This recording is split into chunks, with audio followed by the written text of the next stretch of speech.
Hello, नमस्कार। आज हम बात करेंगे आरबीएल बैंक के स्टॉक्स के बारे में। और पिछले वीडियो में हमने लास्ट टाइम में आपको अच्छे से एक्सप्लेन किया था कि स्टॉक्स जब भी हमारे पुराने हाई के पास आता है तो स्टॉक्स में आपको जरूर सतर्क रहना है। और यहाँ पर अगर आप देखेंगे तो मैंने एक लेवल आपके सामने ड्रॉ किया था जहां से प्राइस को बार बार रिजेक्शन मिला और एक के बाद एक रेड कैंडल और लो बनाते हुए स्टॉक्स नीचे की तरफ आया। तो जब तक स्टॉक्स एक के बाद एक रेड कैंडल और लो बनाते हुए नीचे की तरफ आता है तब तक स्टॉक से दूरी बना के रखना है। दूसरी इंपॉर्टेंट बात, अगर आप देखेंगे तो स्टॉक्स जब पुराने लो के पास यहाँ पर आया था, यहाँ पर भी सपोर्ट मिला था, यहाँ पर स्टॉक्स का पुराना हाई था। इस तरह के पुराने लेवल्स के पास जब भी स्टॉक्स आता है तो अभी स्टॉक्स में या तो गिरावट दिखाई देती है या फिर स्टॉक्स में वहां से लेवल को सपोर्ट मिलता है।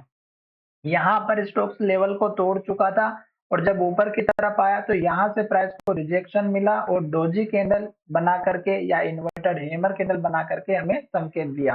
अब स्टॉक्स हमारा फिर से इस लो को तोड़ने के बाद एक के बाद एक रेड कैंडल और लो बनाते हुए नीचे की तरफ आया। फिर जब ऊपर जाने के लिए कोशिश किया तो फिर से स्टॉक्स हमारा इस लो के पास से ही रिजेक्ट होते हुए नीचे की तरफ आया। देख सकते हैं पुराना लो भी है जो कि यहाँ पर भी बना है, यहाँ पर भी बना है। अब स्टॉक्स हमारा इस लो को तोड़ने के बाद फिर से नीचे जा रहा है। 205 रुपए का लेवल था। स्टॉक्स ने यहाँ पर संभलने की पूरी कोशिश की, पॉजिटिव कैंडल भी बनी, हैमर भी बने और उसके बाद से मार्केट में गिरावट हो रही है और एक के बाद एक रेड कैंडल और लो बनाने का सिलसिला अभी तक कंटिन्यू दिखाई दे रहा है। तो अब हमें क्या करना चाहिए? अब हमें स्टॉक्स में केवल वेट करना है जब तक स्टॉक्स एक के बाद एक रेड कैंडल और लो बनाते हुए नीचे की तरफ जाएगा। अब अगर आपको कुछ भी समझ में नहीं आता है तो वीकली चार्ट को अच्छे से देखिएगा। वीकली चार्ट में 3 रेड कैंडल बन चुकी हैं और एक के बाद एक लो बनाते हुए नीचे की तरफ जा रही है। यहाँ पर भी देख सकते हैं एक के बाद एक रेड कैंडल और लो बनाते हुए नीचे आया। यहाँ पर पॉजिटिव सपोर्ट मिला हैमर कैंडल का, यहाँ पर भी सपोर्ट मिला था पॉजिटिव हैमर कैंडल का। तो डाउन ट्रेंड में अगर पॉजिटिव हैमर कैंडल मिलती है तो ऑब्वियसली आपको वेट करना चाहिए उस कैंडल के हाई का ब्रेक होने का।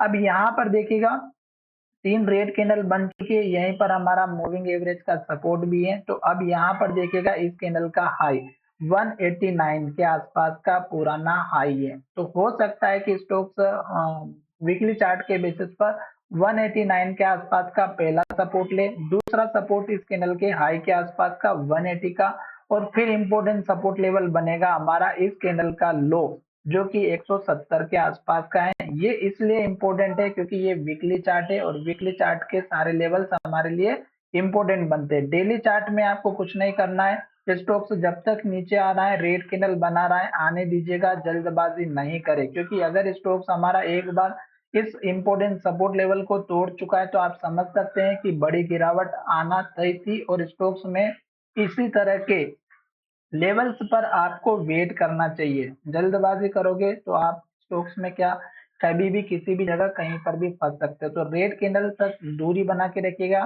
अभी मार्केट में और गिरावट दिखाई दे रही है तो हमें वेट और पेशेंस करना चाहिए। धन्यवाद, मिलेंगे नई वीडियो में। हमारा वीडियो आपकी एजुकेशन के लिए था।